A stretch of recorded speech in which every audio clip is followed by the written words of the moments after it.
Well, I've got a really mean case of back knee. Have you tried any other treatments? Well, yes, I did see a doctor, but he was horrible. He didn't listen to me at all. So, what brings you in today? Well, I'm struggling with my back knee. So, have you had any unprotected sex this year? Yes, but doctor, I'm here to talk about my back knee. How much unprotected anal sex have you had in your mouth? A lot, doctor, but how does it have to do with my back knee? So, when you had the unprotected anal sex in your mouth, were you pre-coming?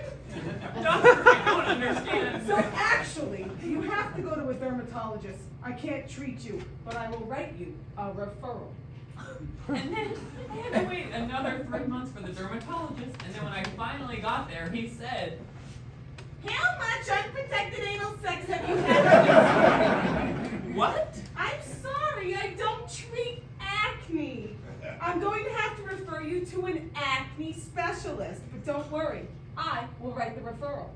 And then I had to wait another 5 months, and when I finally got to the acne dermatologist in the office, he said, How much unprotected back acne have you had anally? What? Here are some antibiotics. I'm so frustrated at this point. It just feels like I'm throwing pills at the problem. I'll do anything. How did you find out about my practice? Well, I've known about you for a while because I dated this guy who was living in a yurt on a farm in Brewster. He told me you cured his tinnitus. And then after my last horrible experience at the dermatologist, I got your number from Jonah. Oh, I love Jonah. What a crazy day that was. Who knew that Coyote was going to have birth right in the shallow end of the pool at his carnival garden party? It was so impressive the way you just inched that baby out. Delicate hands, and thank God there was some red raspberry leaf in the beds nearby.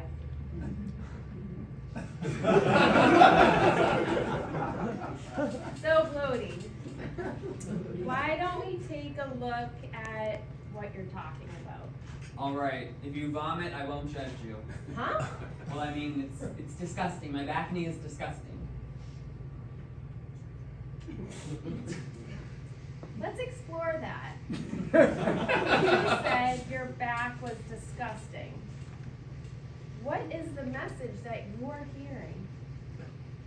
I'm disgusting. Where did that belief come from? My flat ass. My 4-inch dick. My really rough elbows. My eyelid that never shuts fully. If a little 10-year-old had back acne, would you say to him that he looked disgusting? No, of course not. Just take a look. Tell me what's going on. Lodi, so much of our adulthood is healing from our childhood. The little 10-year-old Lodi is right here with us, hurting from past wounds. And when we engage in negative self-talk, we're continuing to dig into those wounds, which causes stress in the body and is connected to your inflammation, which acne is a form of inflammation. Okay. You can put your shirt back on.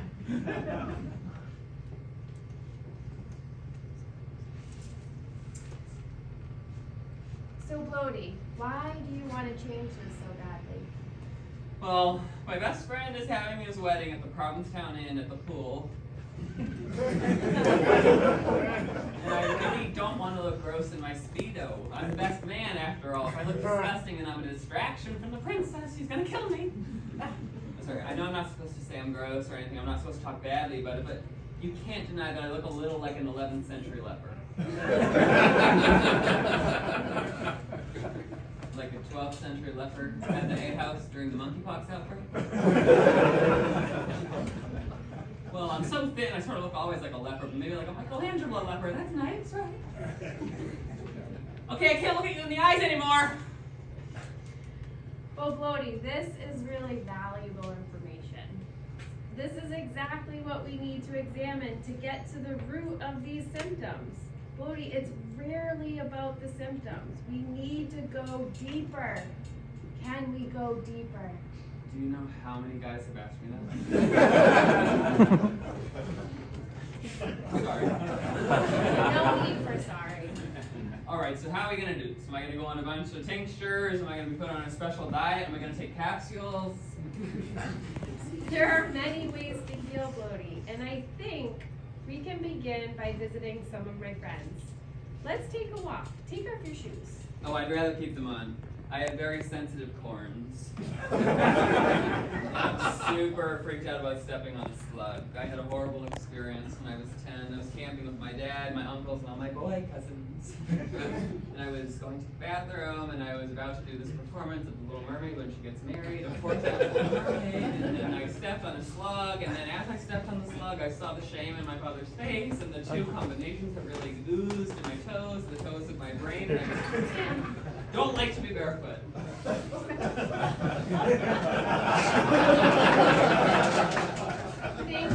Thank you for sharing that. I invite you, if you feel comfortable as we walk, to take off your shoes. Being barefoot in the soil connects you to the magnetic fields, the interwebs of fungi, and simply grounds you. The last time I was grounded was when I got caught drinking Natty Lights in the basement during my cousin Felicity's confirmation. How did that make you feel? Drunk. Bloaty, I want you to know this is a safe space, and I'm going to invite you to feel free to let go of making jokes. Feel free to just be. I thought you were going to invite me to prom. She never was invited to prom. Sorry. No need for sorry, let's go.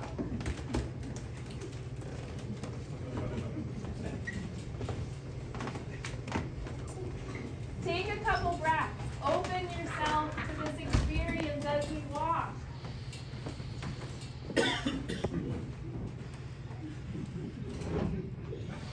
Let's begin.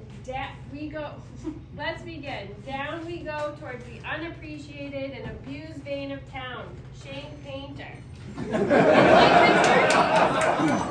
We crossed 6, and we're finally into the trees, down the path towards the beech forest. I've never been in this part of the beech forest before.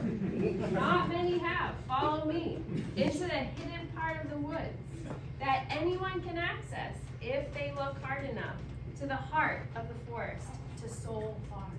The Soul Farm?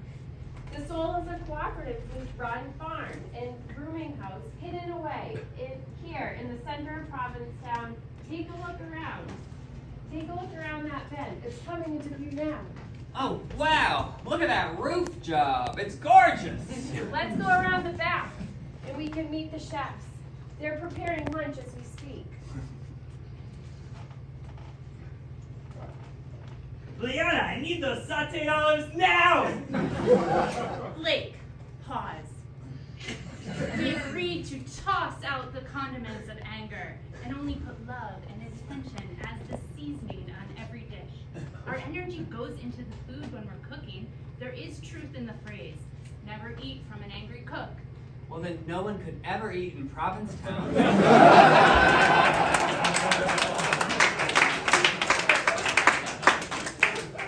Let's do our recentering ritual. Ah!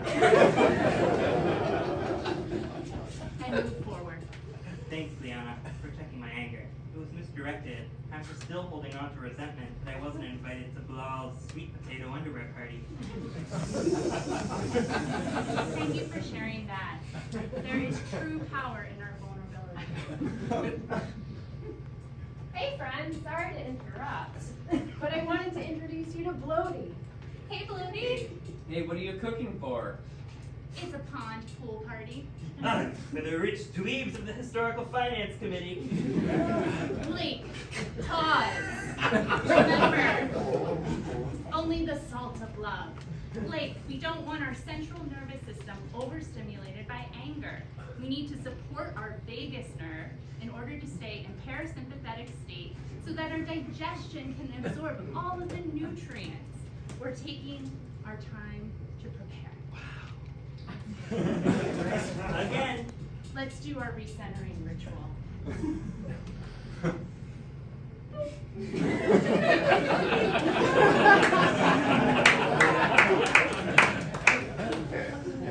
Sorry, that was misdirected anger. Sometimes when I'm around rich people, it reminds me of Raul, a diplomat from Guadalajara who I was in a relationship with 5 years ago. I thought it was going somewhere. He thought I was emotionally unstable. Thank you, Blake, for owning your shit and being vulnerable. You're welcome. Brody, why don't you help? You can make little bits of the bitter melody. Oh no, I don't know how to cook. I'll mess it up. It's important to let go of our expectations in the kitchen. Intuition. Take a stab at it.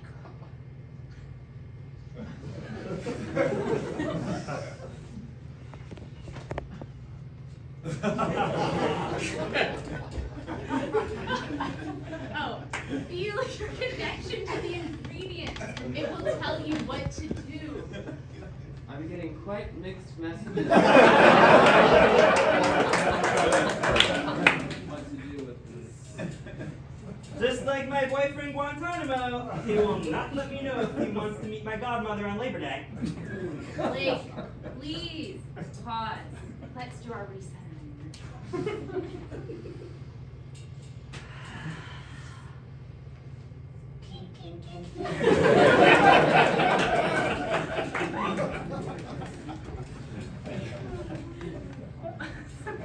Lodi, look at the color.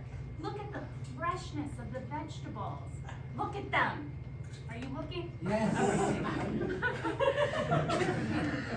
All that vibrancy equates to flavor because it is packed with nutrients from the rich soil and because we just took it out of the ground only a couple hours ago. No matter how you cut it, it will taste and be nutritiously delicious. Very cool.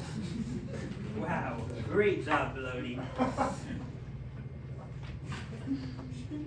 Lodi, fabulous job. You're doing amazing.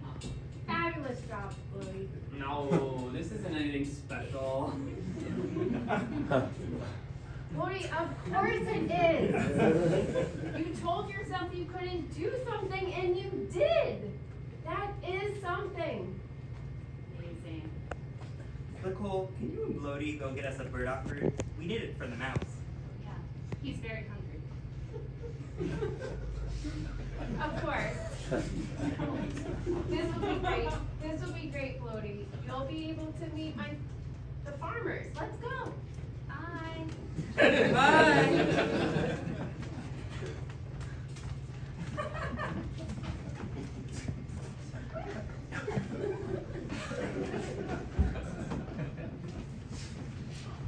Hey, friends. Oh, hey. Hey. Oh, hey, hey, oh. What are you guys doing?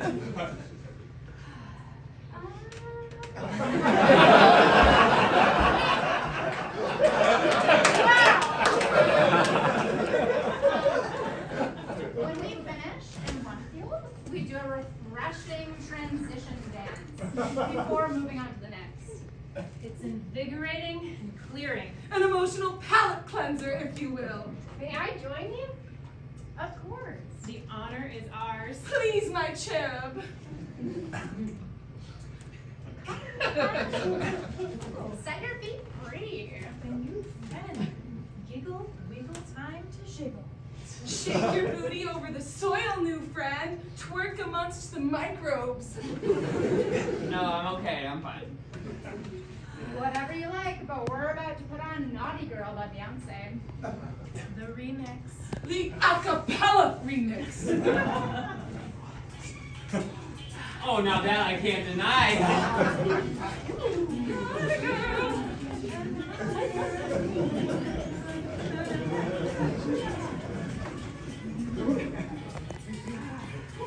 Shake the old residue out, Lodi.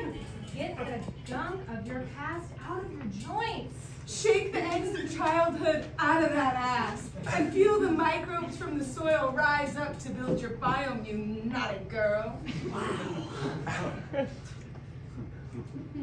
Lady Belaya, before we start on the zucchinis, can we do our cultivating ceremony?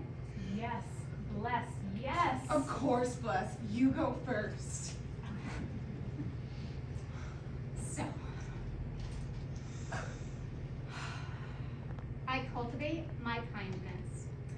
An example, like earlier today when I found that Rolex on the side of the road and gave it to that wild dog, Blue sarsaparilla, that lives by the dump.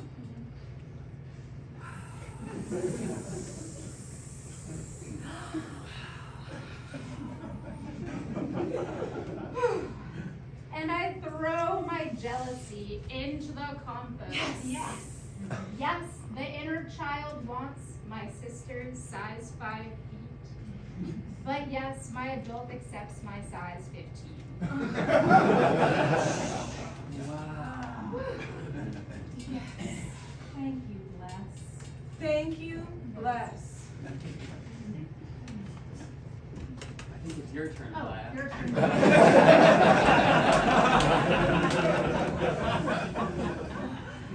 I cultivate my sweetness by giving my partner, Linda, 18 kisses, one each of her acupuncture points, and whispering, "You're number 1, the number of fun," in her ear before I leave for work.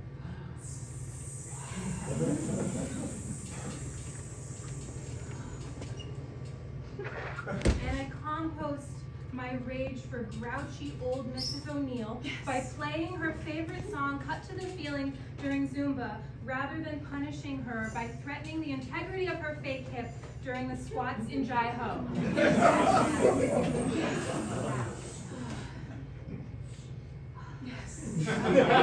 Come, Bloaty, join us, sister brother. Not yet.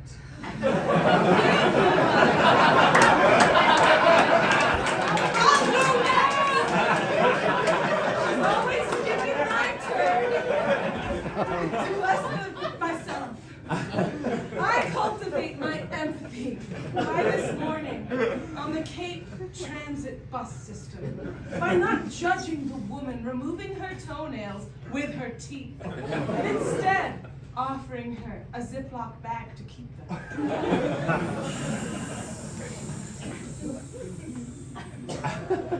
And I compost my feelings that I am too much by flying a kite-sized replica of myself at the end of the pier while playing all of Sheryl Crow's A-Tracks.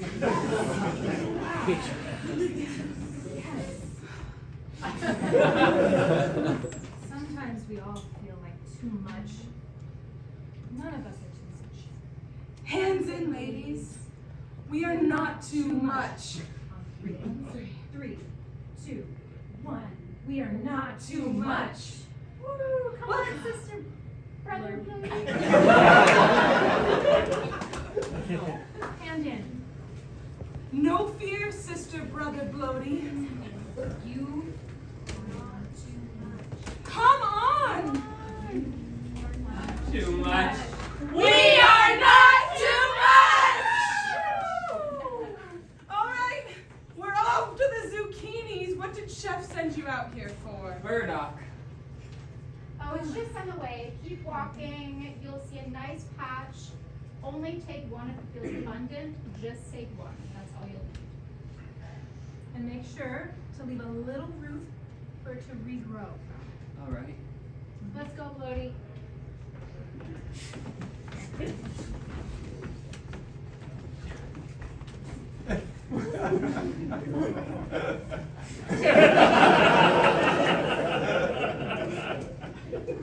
Where is it? They said I'd run right into it. We have. What? This? Lacole, this is a weed. The only difference between a flower and a weed is judgment. That was powerful. We don't like tea this morning. You want to eat that? but it's so bitter and scrawny and scraggly. It looks gross. But Floaty, have you ever tried it? Or are you just judging it by how it looks? Looks.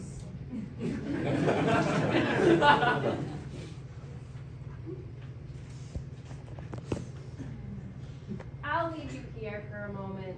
Sit with the plant, get to know it, start to feel a connection with it.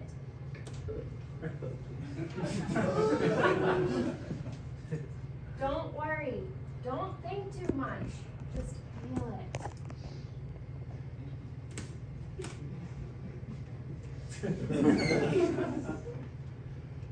Sorry I called you gross. You're not. I guess you're just not the typical beauty. You're just not what I expected. I mean, I guess if I was a plant, I might be like a burdock. I mean, we both have long limbs, really veiny skin, and we have little prickly bits. But now that I look at you, burdock, you're not so bad after all. Well, baby cakes. Aren't you supposed to be collecting some of my root? God, yeah, I forgot. My leaves and stems have their strength, but for me, my main power is my roots. My roots can help clear out debris from the body.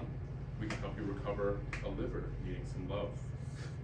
We can help you with all the hurt where liver results in. It's rejuvenating. Cody Plays is an experiment in creating a play in a day. I work with a different artist every week. We meet at 10 a.m. in the morning here at the Gifford House. We write until about 3. I go to the bathroom. And I go to Big Daddy's Burritos, get a burrito bowl, or I go to One Love Jamaican Food and get the jerk chicken. Then we come back here at 5 and we rehearse, and then I said, just as Ariel says in the movie, I'll be your wife. And then all my family started laughing, and I looked out and they were laughing, and it was such a beautiful moment. And then I saw my dad, and my dad was laughing, but he didn't mean it. And he was beet red, and he was really angry, and I could feel him trying to pretend he wasn't angry. And after it was done, he pulled me aside and he whispered in my ear. He said, "Boys don't dress up like mermaids. That's disgusting." But I don't know why I told you that. It's so silly. It's so stupid. Floaty, that is not stupid. Floaty, this is exactly what we're working towards. These roots. These are the messages that you're still hearing today. The way your dad talked to you has turned into the way that you talk to yourself.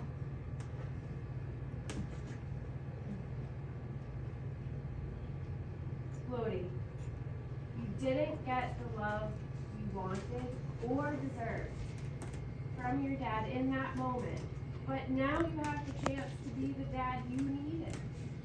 Now is the time you can change the story. What do you want to say to 10-year-old Floaty? Floaty, you are beautiful. Floaty, you are talented. Floaty, you are perfect just as you are. Floaty, you're backing, and the fact that you want to be a mermaid doesn't make you disgusting. Say it again. Make it a mantra.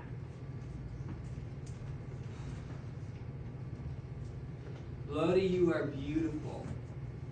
Floaty, you are talented. Floaty, you are perfect just as you are. Floaty, you are not disgusting because of your back knee or the fact that you want to be a mermaid. Floaty, you are beautiful. Floaty, you are talented. Floaty, you are perfect just as you are.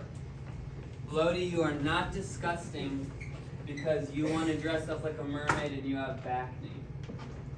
Floaty, you are beautiful. Floaty, you are perfect just as you are. Floaty, you are not disgusting because of your back knee or your mermaid.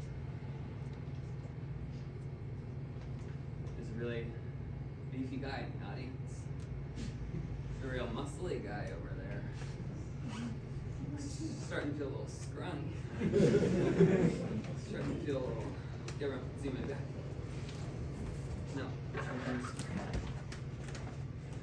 Lodi, you are beautiful. Lodi, you are talented. Lodi, you are perfect just as you are. Lodi, you are not disgusting. Except for the fact that I do not have a toenail on my baby toe. Thank you so much!